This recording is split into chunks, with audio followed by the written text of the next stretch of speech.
From Andhra Pradesh now, after an impressive investor summit at Visakhapatnam that showcased a galaxy of industry leaders, the Andhra Pradesh Chief Minister Y.S. Jagan Mohan Reddy has announced over 13 lakh crore rupees worth of investment proposals. Now, in an exclusive interview with Ndtv's Uma Sudhir, the Andhra Pradesh Industry Minister Gudivada Amarnath said that their track record is of 89% conversion. So they hope to ground maximum projects.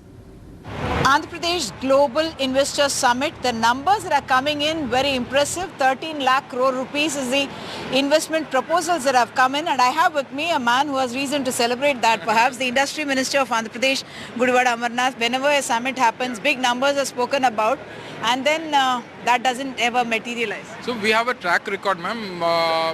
After we came into power in 2019, we had a lot of MOUs.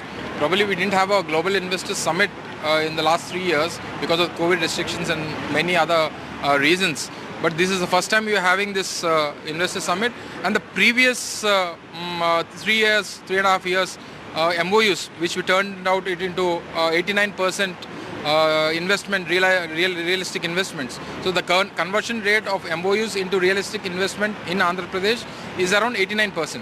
So we'll try to make it happen. Probably we don't promise to the people or anybody that we'll bring in the 100% investment that has been signed as an MOUs.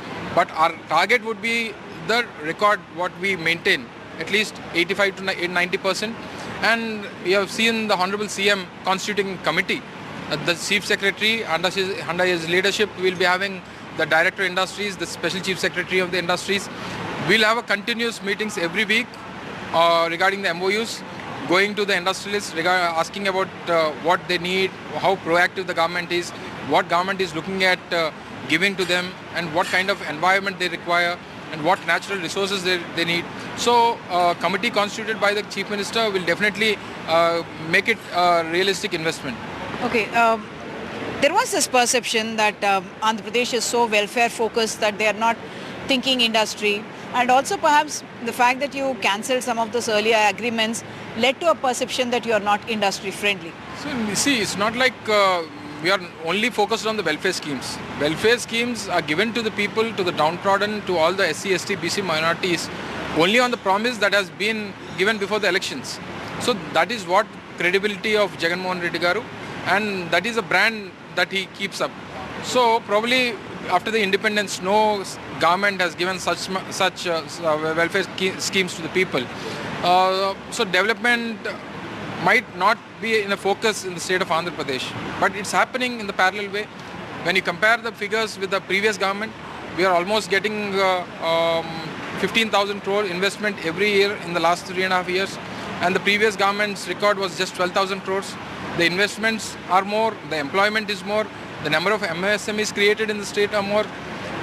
And as you asked regarding the previous agreements or something like that, see, whatever we do, in case if anything happens after 2 terms or 3 terms and anything happens, never ever our MOUs, our commitments to the industrialists can never be questioned, and that will be a very truthful and very transparent, and no such questionnaire can be happen to the government of Andhra Pradesh. One question that also comes up is the state finances have been a problem.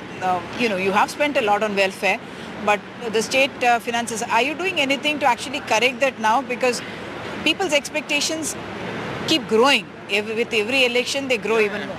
See, the major reason for the Investor Summit today, which happened, is for strengthening of the economy and creation of employment. There are only 2 objectives there for this Investor Summit. Strengthening of economy, where you get returns from the investors by investing here in Andhra Pradesh. We have the GST, we'll be selling land, we'll get registration charges. Any industry set up in Andhra Pradesh, we'll have a revenue generation. And of course, employment generation. So how do we create revenues out of natural resources what we have? What credibility we show to the people of the country or the world. So that's the reason why we have showcased our state and its natural advantages, and the sectors that we can focus on. The renewable energy sector, which brought in almost 8 lakh crore investments to the state. So You're those probably the biggest on that sector. yeah. When we were in Davos last year, Mr. Amitabh Kant, then CEO of Niti Aayog, he mentioned that Andhra Pradesh is going to be the renewable energy engine for the country because we have that geographical conditions in the state where we can provide solar energy, wind energy, where we can provide pump storage, which is the biggest capacity probably in the country.